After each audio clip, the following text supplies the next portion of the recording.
together. Prepare the way of the Lord, make straight his paths. All flesh shall see the salvation of God.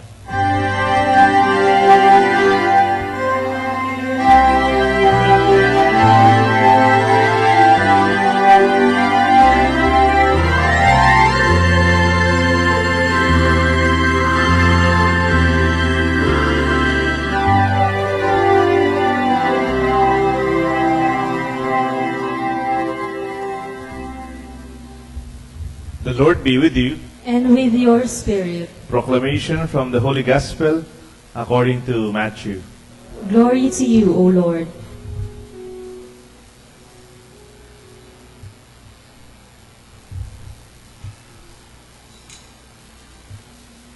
John the Baptist appeared, preaching in the desert of Judea, saying, "Repent, the kingdom of heaven is at hand."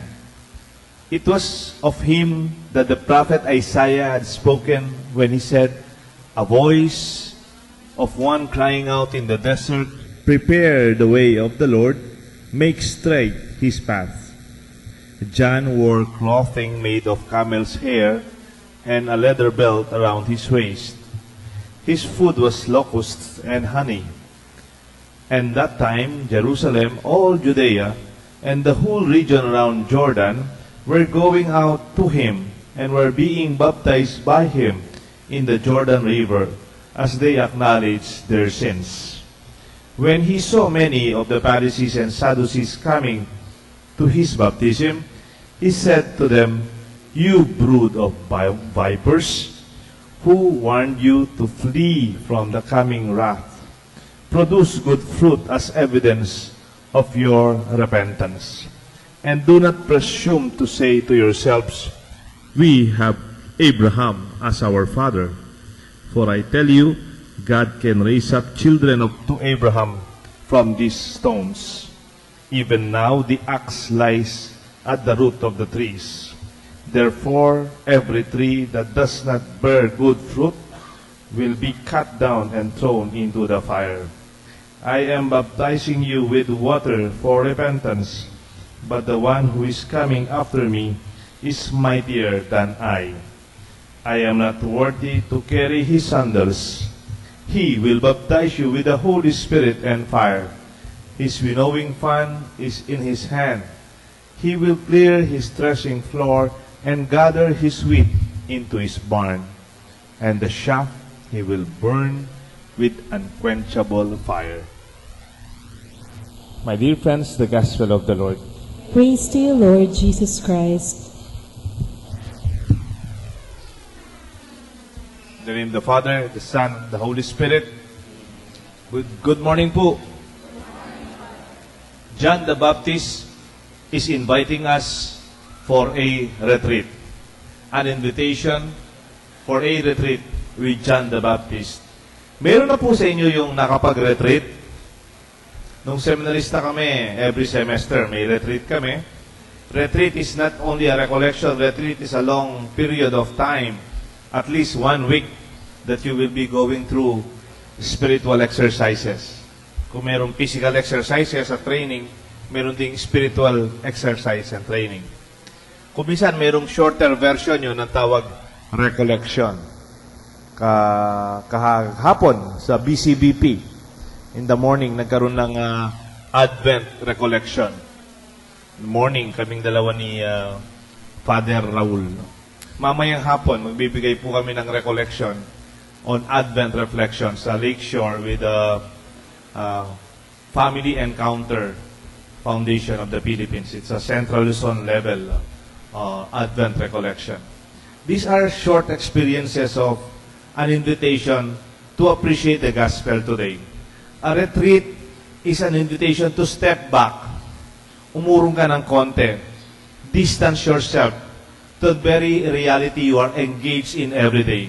Sometimes you need to distance yourself and withdraw yourself from the daily grind of life and go to your own experience of the desert. You don't even literally go to a desert experience or even a retreat house, Tagaytay or Baguio, or in a religious compound for a retreat. In our daily, ordinary life, we can experience this as John the Baptist is inviting us today. When I was a seminarian, I was discussing with my spiritual director, my counselor, about my student concerns. When you are a student, you have big problems. Academics, professors, final exam, or a thesis. My very old spiritual director gave me an image. He said to me, have you noticed the electric post along the highway? Di ba po mayroong electric post sa highway? Halimbawa, Olongapo-Gapan Highway. If you look at the towering electric posts from San Fernando going to Guagua, to Lubao, and then if you stand very close to one of these electric posts and embrace it, and then you look at the other post from a distance, you will see from your perspective, as you embrace one electric post, you will tell yourself, this is the biggest electric post. Because when I look from afar, the other posts are very small. But this one is very big. In fact, it is the biggest. May I ask you, maybe there are some electrical engineers here. Is that true? That what I am embracing is the biggest electric post, while the others from afar are smaller and smaller? From your perspective, maybe it's the biggest. But if you step back, if you create a little distance, umurong ka ng konti, an invitation to withdraw from the engagement of daily realities, you will realize that your biggest problems are actually a reality of others also. When you look back, the biggest problems you had before are in reality appreciated when we have a distance, a perspective that John today invites us for a retreat. How do you experience a retreat? Without attending one formally to Baguio, to Tagaytay, or maybe with the monks in an island in Guimaras. First, we can experience retreat if we say yes to the invitation to silence. We are invited to experience silence in our life, to hear the word and the voice and the will of God. It's already very noisy today. Young people today cannot withstand silence, while old people cannot withstand noise.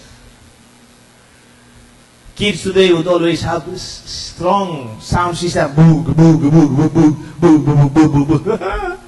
Even your neighbors, bijoge, bijoge, bijoge.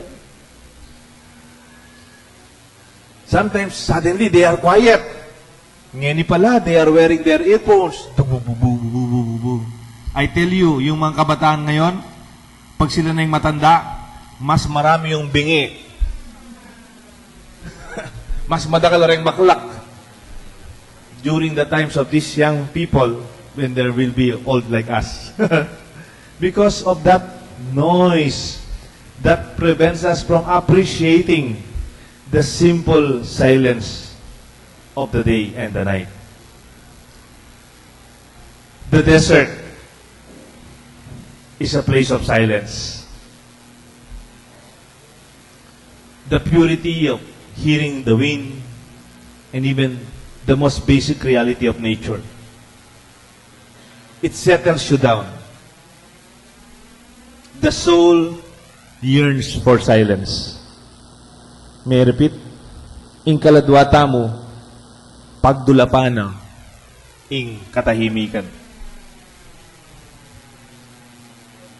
Even when you need to rest physically, your body longs for silence. When I was a young priest, somebody approached me and said, "Father, I cannot deepen my prayer life. I pray before I sleep. I pray when I wake up. I attend the Mass. But I realized it does not go deeper than that." And then I asked the person, "What are your activities before you pray, before you sleep?" "Well, Father, of course, before we sleep, we watch the evening news. And after the evening news, we pray and sleep." "But I cannot pray. I even could not sleep well." "Of course!" I told him. And I gave the analogy when we were young. When we were young, we were always playing with the water, reserved water in our shower room. Nung bata tayo, di ba, parating mayroong nakareserbang isang balding tubig sa ating mga shower room. Kung emergency, mayroon tayong tubig naka-reserve. And when my mother is out for the market, walang nanay, we play with that water. Iniikot namin yung water. And then we put bangkang papel. And and after some time, the water will settle down. I think the human soul and the human mind is like that water. When it is stirred with the news of the night, the violence, who died, sino yung pinatay, ilan, ano yung pinag-aawayan sa Senado, sino may kasalanan, and then you realize your soul is stirred. Even when it is quiet, it is still very noisy here and here. How can you pray if you do not settle down? Even when you wake up, the one who was asking, and when I wake up, my neighbor will be playing a very loud note, boom, boom, boom. And I pray. But in these realities, the soul needs to settle down, to calm down. Even when you go to Mass, try to settle yourselves too, to appreciate the grace of our prayer and our worship. Silence itself is an act of worship and prayer, because it's allowing the Spirit of God to talk to us and reach out to the soul that yearns for silence. I believe silence today is already a luxury. And if you have silence even in your room, in your home, along your neighbors, celebrate it. Your soul will be very grateful. Second, it is an invitation to go back to the basics. John invites us to go back to what is necessary, to what matters most. If you go to the desert, you will see nothingness. There is nothing there. No luxury actually, no material things. But when you are in the desert like John, he was just enjoying what is available. To discover and rediscover what is essential and to let go of what is inessential.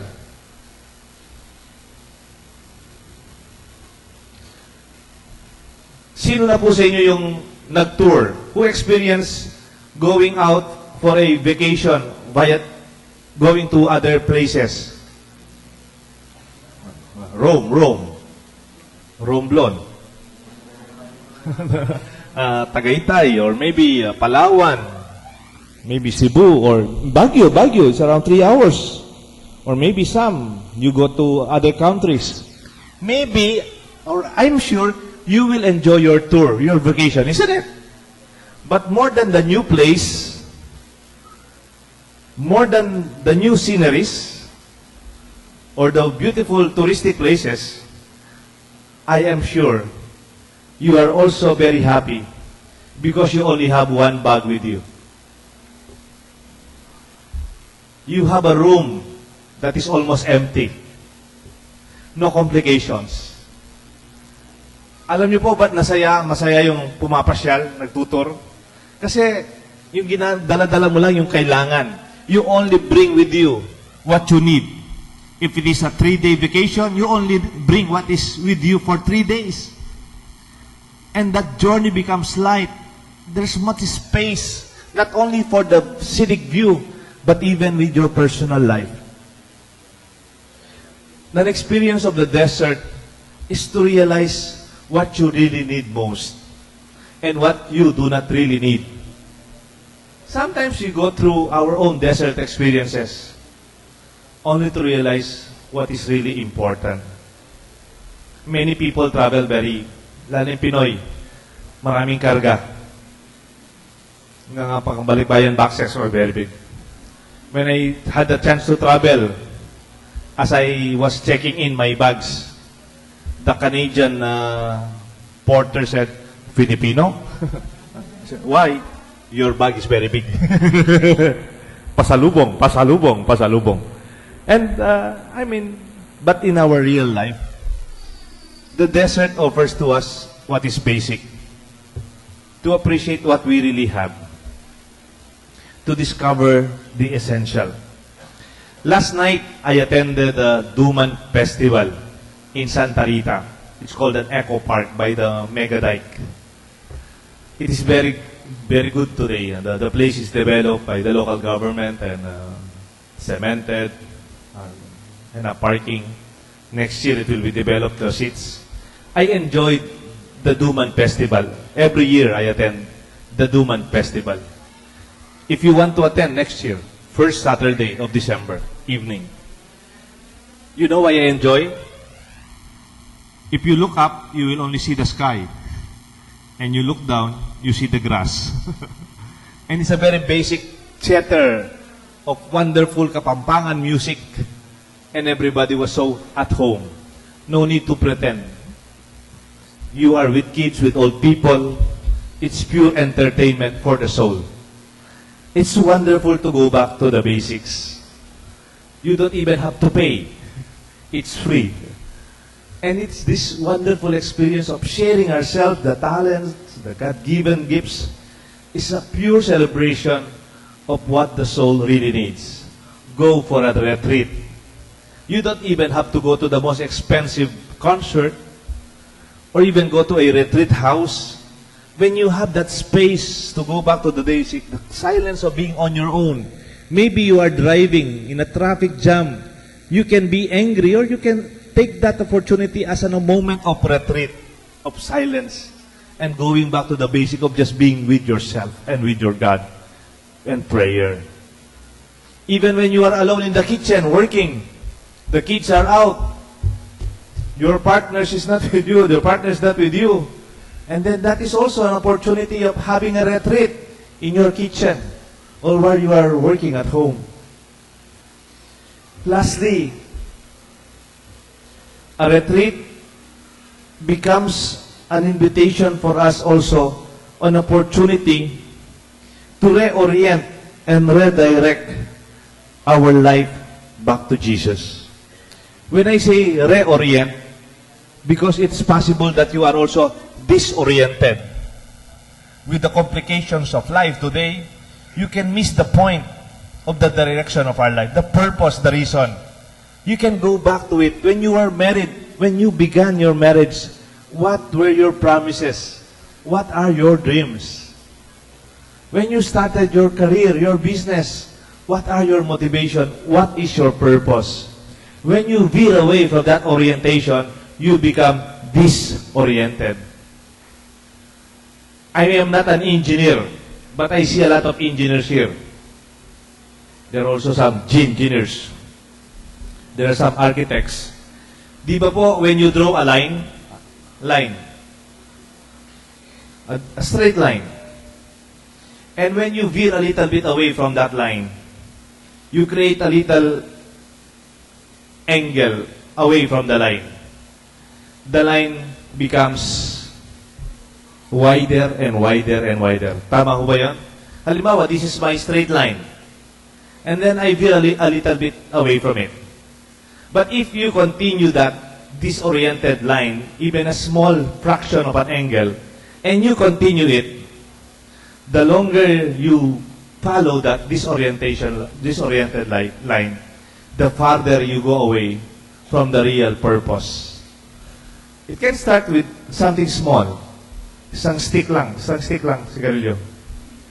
Okay, sa gabi lang naman yan. Okay, maybe let's try. And then if you follow that and continue, if you do that, go back where you started, you will miss the point. John invites us to reorient our lives towards Jesus, our real direction. A lot of people were going to John. They were almost worshiping John. They were asking John to baptize them and their sins be forgiven. Yet John reoriented them and said, go to Jesus. Somebody greater than I am is coming. I baptize you with water. He will baptize you with the Holy Spirit. And this is the orientation our Mass would like us to have. It is that direction that goes to the Spirit of God, the Spirit of prayer and true worship. I just want to end with a story. There was a person who was selling jewelries.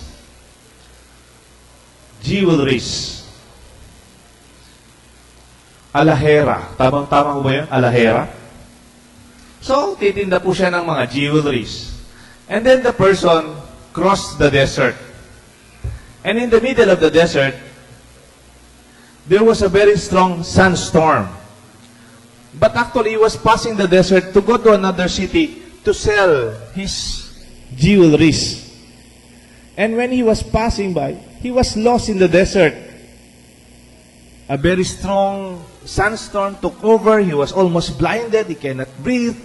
And then he was disoriented and he was lost. And more than a day, he was not eating and he was not drinking. He was very thirsty and he was very hungry. He was almost dying of thirst and hunger. Gutom na gutom po siya at uhaw na uhaw. Namamatay na po siya. And then he reached out sa kanyang bag. Naghahanap siya ng makakain. Sa paghanap sa kanyang malaking bag, may nakapkap siyang isang supot. Siguro ito tinapay. Siguro ito yung makakain ko. Baka naman, gutom na ako, ito na. And then when he opened the small bag, he was so disappointed. They were only diamonds. Mga diamante lang. And he was crying. At that time, he did not need the diamonds. He needed the basic bread and the basic water for him to survive the day. My dear friends, this is a wonderful moment as we prepare ourselves this Advent that we welcome the Lord in silence. We welcome the Lord as we discover what is truly essential in our life and to reorient ourselves towards our direction to Jesus. May God bless us all in the name of the Father, the Son, and the Holy Spirit. Amen.